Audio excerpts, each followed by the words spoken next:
Assalamualaikum warahmatullahi wabarakatuh. Bagaimana kabarnya hari ini abang kakak? Semoga kamu dalam keadaan sehat. Semoga kamu juga masih semangat untuk mengikuti pembelajaran kita hari ini. Nah, hari ini kita akan melanjutkan pembelajaran kita, yaitu di tema 3, tokoh dan penemuan. Tepatnya di subtema 3, pembelajaran ketiga dan keempat. Ayo menjadi penemu. Nah, silahkan persiapkan semua alat tulis kamu, baik itu buku paket, buku tulis, ataupun buku latihan, kemudian alat tulis lainnya. Nah, atau nanti ada informasi penting yang Miss Eka jelaskan, bisa kamu tambahkan di buku catatan kamu. Kita mulai pembelajaran kita dengan lafaz basmalah. Bismillahirrahmanirrahim. Semoga pembelajaran kita hari ini diridhoi oleh Allah. Nah, adapun tujuan pembelajaran kita yang pertama, kamu mampu menemukan fakta penerapan sifat rangkaian listrik sederhana, seri, dan paralel dalam kehidupan sehari-hari. Kedua, kamu mampu mengidentifikasi kalimat efektif dan kosakata baku dengan benar. Nah, rangkaian lampu di kelasku. Perhatikan di sini ada rangkaian paralel dan ada rangkaian seri. Yang bergaris atau berkabel menggunakan warna biru itu merupakan rangkaian listrik paralel. Sedangkan yang menggunakan kabel atau garis warna merah itu merupakan rangkaian listrik seri. Ingat ya, kelebihan dan kekurangannya sudah pernah kita bahas sepintas di pembelajaran yang lalu. Kalau rangkaian listrik seri, ketika salah satu kabelnya itu putus, maka itu tidak bisa menyala atau tidak bisa digunakan. Berbeda dengan paralel. Kalau paralel itu karena dia tidak secara menyambung atau berjenjang, itu bisa digunakan salah satunya kalau salah satu lampu atau kabelnya itu putus. Nah, rangkaian listrik seri dan paralel banyak dipakai buat penerangan di berbagai tempat. Rangkaian seri sering banget kita lihat pada hiasan pohon Natal atau hiasan pada pohon-pohon besar di sepanjang jalan raya. Pada dasarnya dalam kehidupan sehari-hari, terutama di rumah, rangkaian listrik yang mengakomodir arus energi buat penerangan adalah merupakan gabungan dari rangkaian listrik seri dan paralel. Rangkaian ini dikenal dengan nama rangkaian listrik campuran. Dengan demikian, kedua jenis rangkaian ini akan saling melengkapi satu sama lainnya. Seperti halnya lampu di kelasku yang menggunakan rangkaian listrik campuran. Terdapat 3 buah saklar dengan 4 buah lampu di kelas. Saat saklar 1, yaitu S1, perhatikan, dinyalakan, maka yang akan menyala adalah hanya lampu 1 atau L1. Saat saklar 2 atau S2 dinyalakan, maka yang hanya lampu 2 atau L2 lah yang menyala. Nah, itu menggunakan rangkaian listrik paralel. Nah, saat saklar 3 atau S3 dinyalakan, maka rangkaian seri pada lampu kelas adalah L3 dan L4, sedangkan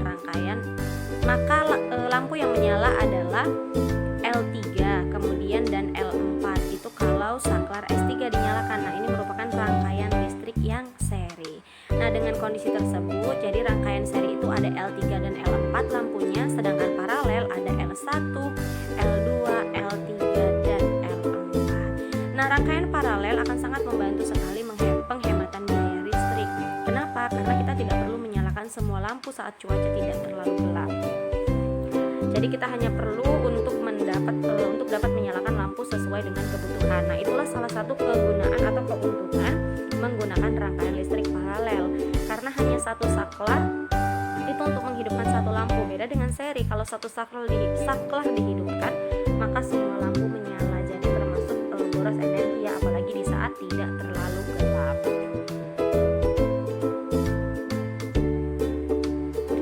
Oke, nah di sini ada tugas, silahkan kamu dengarkan. Nah, di sini ketika kamu mendengarkan ada 2 soal yang dibacakan. Jadi kamu bisa mencari jawabannya di internet. Silahkan kamu dengarkan tugas listening kita atau mendengarkan kita hari ini. Halo Google, carilah 3 informasi melalui internet sifat rangkaian listrik seri. Carilah 3 informasi melalui internet sifat rangkaian paralel. Oke, nah sudah kamu dengarkan kan, ada 2 soal. Yang pertama kamu diminta untuk mencari sifat rangkaian listrik seri, dan yang kedua untuk mencari 3 sifat rangkaian listrik paralel. Jadi ada 6 jawaban, masing-masing satu soal jawabannya itu ada 3. Silahkan dikerjakan di buku latihan, lalu fotokan dan kirimkan ke Google Classroom. Karena soalnya sangat mudah, kamu juga diperbolehkan untuk mencari jawaban melalui internet.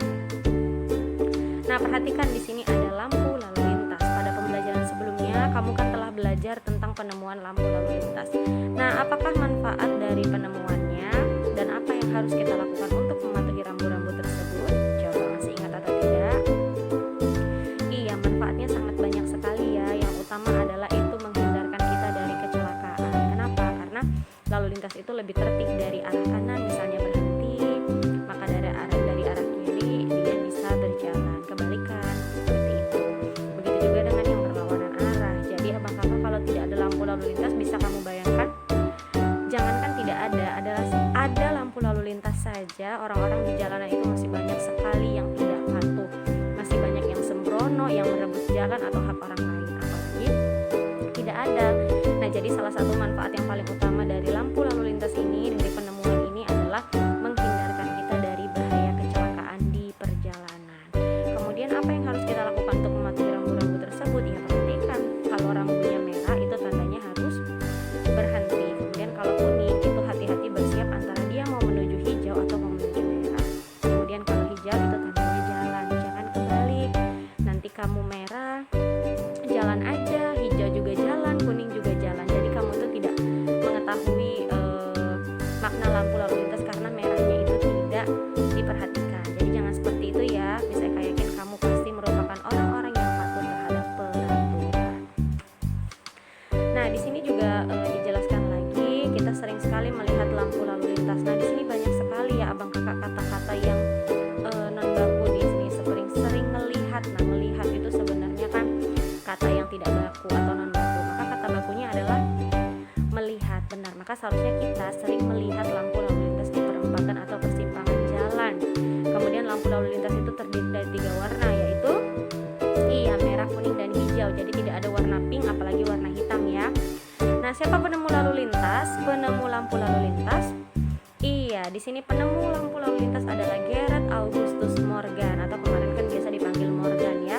Jadi Morgan itu menciptakan lampu lalu lintas karena dia melihat sering sekali terjadi kecelakaan antara mobil dan kereta kuda pada zaman dahulu.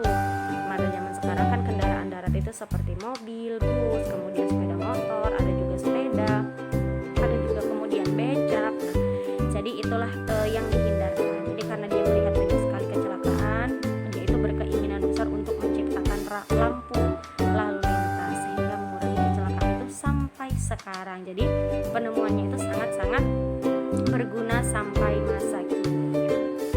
Nah, tadi kan dari kata-kata dari teks tersebut mengenai lampu lalu lintas, kamu pasti menemukan kosakata non baku. Itu ada melihat, ada nemuin, ada sistem.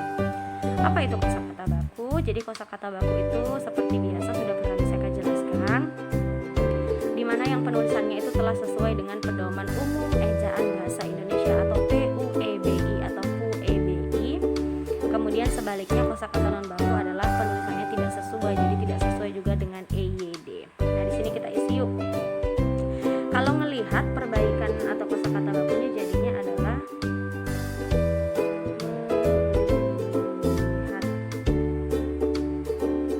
Kemudian kalau nemuin jadinya menemukan.